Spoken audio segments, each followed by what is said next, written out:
It wasn't that long ago I made a video talking about my top 5 ultra rare platinums, and when I was looking for those there was some really good platinums I was not able to put in that list, so I thought I'd make a new video showing my top 10 best platinums, and these are all games I think you should get the platinum in, but at the very least play through. So let's get straight into it and start with game number 10, God of War 2018. This is where my trophy hunting started. I've always liked the idea of completion in a game and doing extra, but never really stuck with a game after beating the story, even leaving Shadow of Mordor with 2 trophies left for years, which is something I would never do now. But when it came to deciding what games should be in this list, God of War 2018 had to be included, as it is my first platinum ever, and definitely where it started. It is also a great game. I literally couldn't get enough playing it. I had no intention originally of getting everything done or getting the platinum, but I just didn't want to stop playing once I finished the story. Taking Kratos and Atreus on their journey, which was great and had me hooked from start to finish, and it was the change in the franchise that had me hooked, as well as I loved the original games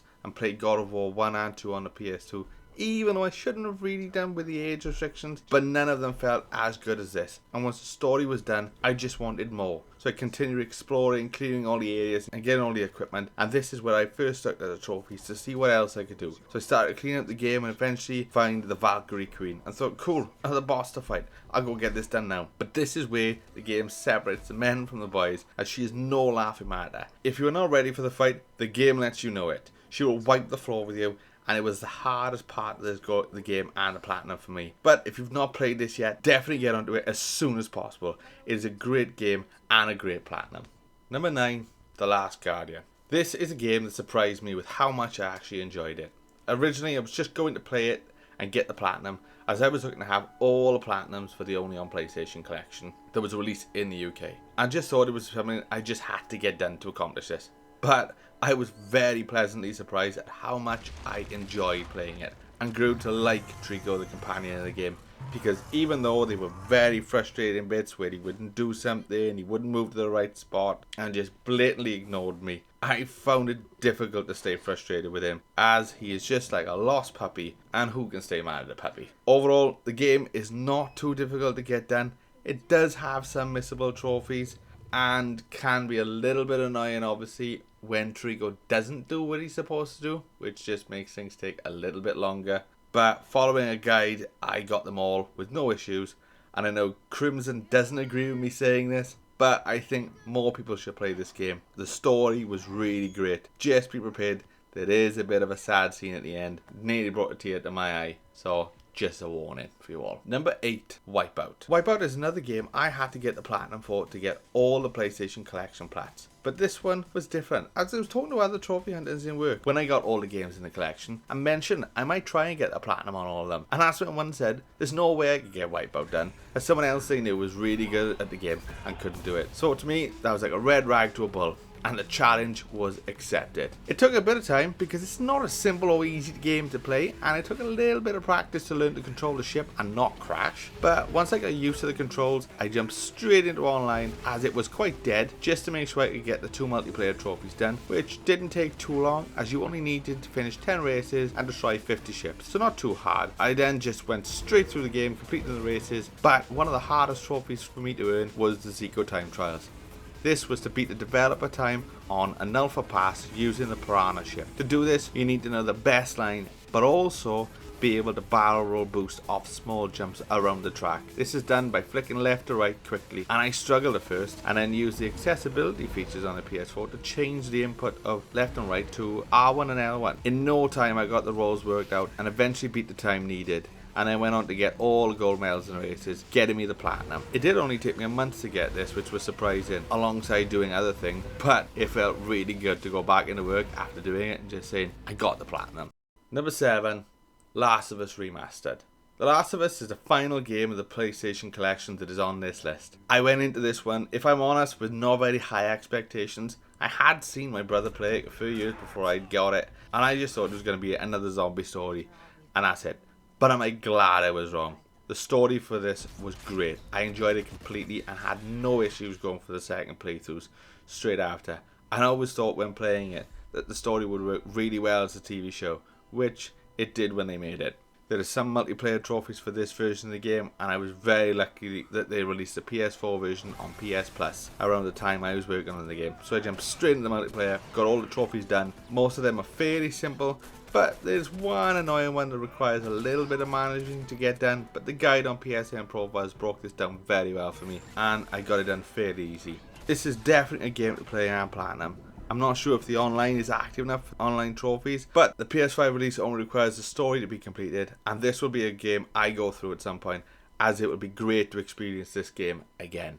Number 6, Crash Team Racing. Crash Team Racing is one I had memories of playing back on the PS1, and when they announced the remake, I had to get it, but I wasn't expecting it to be so difficult and thought there was no way I'd get the platinum done. So left it, but after a while I came back to it and really gave it a good try. Finished the main game with no problems and then went straight into the time trials, which is where the difficulty really kicks in. To be able to beat the times for the trophies, it isn't just about learning the right line, you also need to learn the boosting mechanics and how to keep the ultra sacred flame throughout the track, which at first did seem really daunting and difficult, but with a little practice and some YouTube guides I was able to learn the boosting mechanic and surprisingly got through the time trials in a shorter time than I thought I would, even if my fingers hated me afterwards. I then only had to beat the game on hard, which now I knew how the boosting mechanics worked, I did with ease. This was such a great platinum with a great challenge, but it also came with an extra benefit. The weekend after getting the platinum, my friends came over and we decided to play some Crash Team Racing.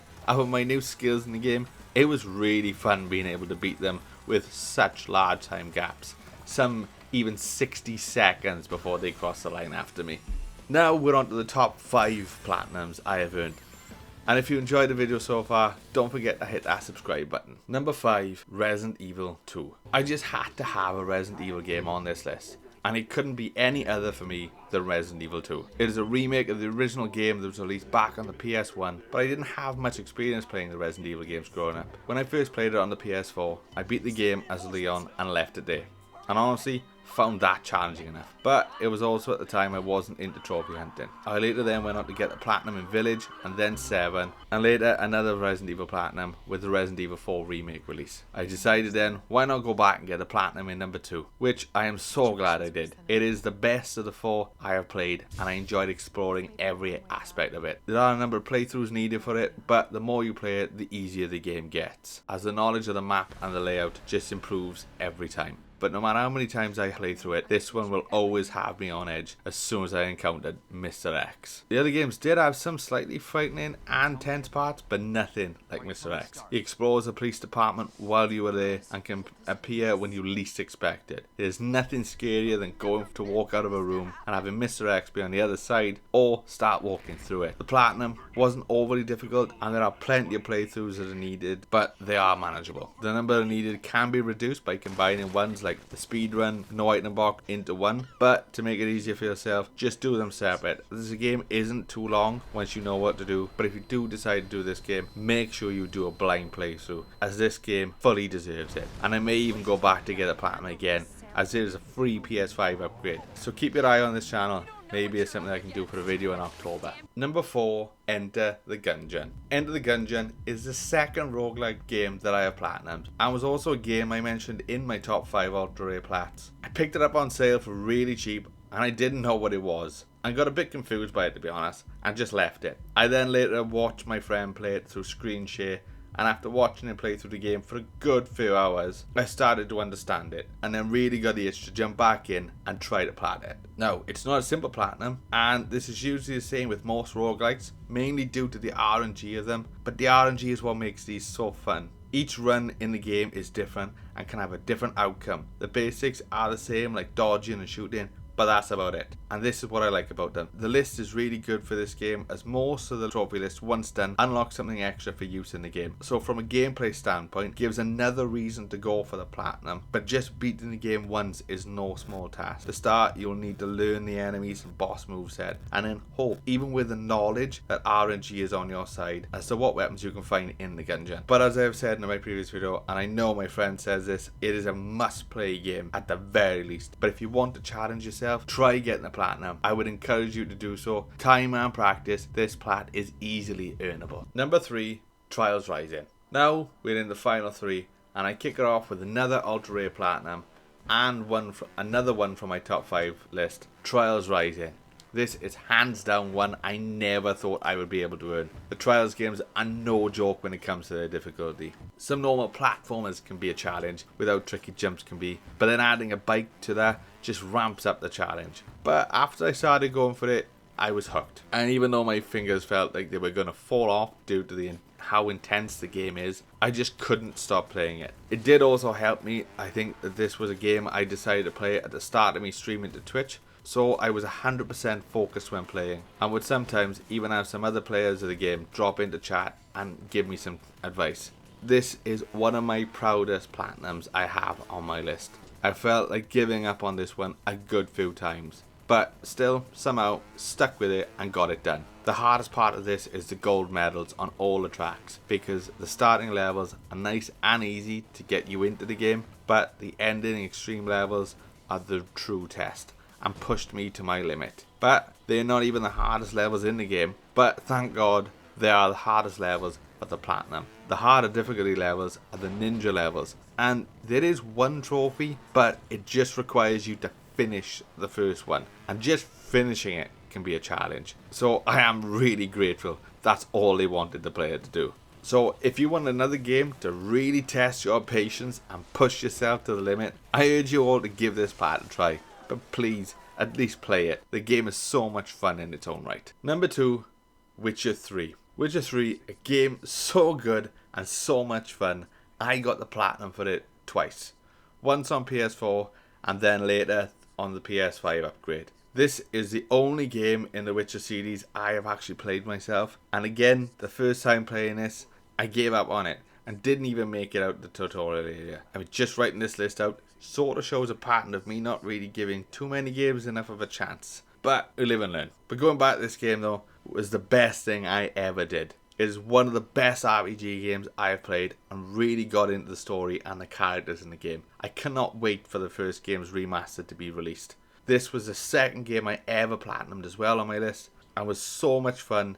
There are so many different things to do, but the most addicting part of it was Gwent. The moment I saw a shop owner offer to play that was it. I would play them until I won, and that could be hours later. But you do need to play this to get the platinum, as the cards are the collectibles in the game. But I think I would have played it even if it wasn't needed, just because of how much fun the game was. It was just a shame that the standalone version wasn't as much fun. When I then later went back to PS5 upgrade, I never thought the experience could get better than what it was originally, but somehow they managed it. The game was smooth, and they also nerfed one skill that made the healing in the hardest difficulty too easy and made it so it was so much worse in combat, which added a little extra difficulty back into the game, meaning I needed to actually use resources and equipment that suited the monster I was fighting if I wanted to have a good chance at winning. But that's not even the best part of the PS5 upgrade. The best part is that now, instead of just using the Witcher signs one at a time, to manually swap when I wanted to use it, they now added a hotkey option, which allowed me to use any spell on the fly, which really helps with the immersion in the fight. With this and the fact that I was using the equipment and potions in combat, I really felt like I was the Witcher.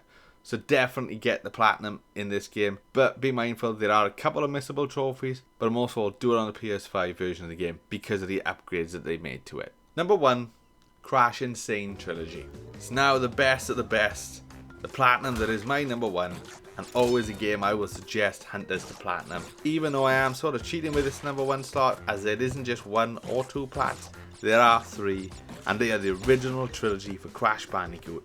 And I know it's 3 separate platinums, but I'm putting it here as you can only get them by buying the Insane Trilogy as one game. So that's my loophole and my excuse, and I'm sticking with it. Now, as it's probably obvious by now, I really like the Crash Bandicoot games, and these platinums are just amazing. The trip down memory lane, going through the game, and then the challenge of the first title was everything I wanted in the platinum. And the only negative I have of these platinums is I can't do them again. The hardest of the 3 is by far the first one, and if you can get the platinum in this one, 2 and 3 will be a breeze. But I didn't just stop at the platinum in Crash 1. I also got the 2 trophies linked to the secret level in the game, and that is a challenging level in itself. The most fun was Crash 2 though, as the nostalgia of playing a childhood game was great and worth every penny of the purchase. So I urge all of you still watching, if you haven't platinumed these games, go and do it. They are the most fun I've had trophy hunting. But I will be honest and say that this is the case for me for all Crash games. And if they ever release a new one, it's an instant purchase for me, no doubt about that. But if you're only going to go for the platinum in one of the titles, go for the first game. Because once you get that one done, you'll 100% have to do the other 2 then. So that's my top 10 platinum trophies I have earned so far. So what's your best platinum? Let me know in the comments below. And who knows, your suggestions could be in my next platinum and get its own video on my channel. But as always, I hope you all enjoyed listening to me ramble on, and catch you all next time.